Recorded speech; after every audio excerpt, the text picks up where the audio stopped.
పూరా local. Welcome to పూరా local. Peddapalli parliament నియోజకవర్గం బీఆర్ఎస్ అభ్యర్థిగా కొప్పుల ఈశ్వర్ పెద్దపల్లి జిల్లా కేంద్రంలో నామినేషన్ దాఖలు చేశారు.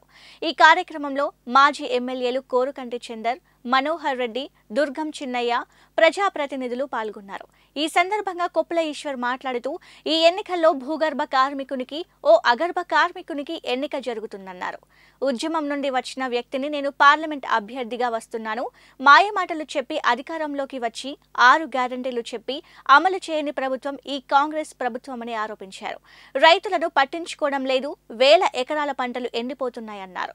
వలస వచ్చే వారికి ఓటు వేయకండి, లోకల్లో ఉండే నాయకుడిని ఎన్నుకోవాలని కొప్పుల ఈశ్వర్ ప్రజలను కోరారు. న్యాయం గెలవాలి, అదే విధంగా ధర్మం గెలవాలి. అందుకే ఈ ప్రాంతంలో మరి ఎక్కడి నుంచే వచ్చేటువంటి వలసవాదులు మన కోసం పనిచేయరు. ఇక్కడే పుట్టి ఇక్కడే పెరిగి ఇక్కడే రేపు మట్టిలో కలిసిపోయేటువంటి మీ బిడ్డను, మీ అందరి అన్నను, తమ్ముణ్ణి, మీ కుటుంబ సభ్యుని, అందుకే మీ అందరి ఆశీర్వాదం సంపూర్ణంగా నాకు అందించాలని నేను మనస్ఫూర్తిగా కోరుతా ఉన్నాను. అదేవిధంగా ఈనాడు మాయ మాటలు చెప్పి అధికారంలోకి వచ్చినటువంటి కాంగ్రెస్ ప్రభుత్వం 4 నెలలు తిరగకముందే ప్రజలను వంచి మోసం చేసినటువంటి ముఖ్యమంత్రి రేవంత్ రెడ్డి విధానం పద్ధతి మనం చూస్తూ ఉన్నాం. 4 నెలలు జరగకముందే మటుమాయం అయిపోయినాయి ప్రజా సంక్షేమ కార్యక్రమాలు. నీళ్లు రాలే, లక్షల ఎకరాలు ఎండిపోయినాయి.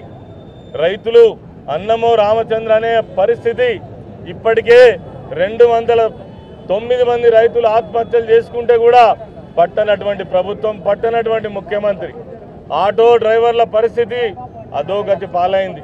ఇప్పటికే 40-48 మంది ఆటో డ్రైవర్లు మరి ఆత్మహత్యలు చేసుకుంటా ఉన్నారు.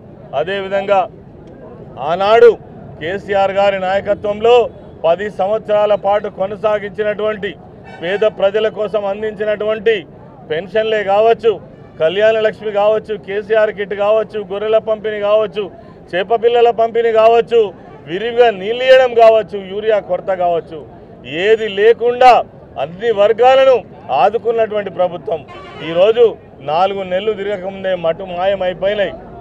అందుకే మేము ఈ సందర్భంగా ఒక ప్రశ్నించే గొంతు ఈ ప్రాంతం నుంచి కావాలి. తెలంగాణ కోసమే పుట్టినటువంటి పార్టీ బీఆర్ఎస్ పార్టీ.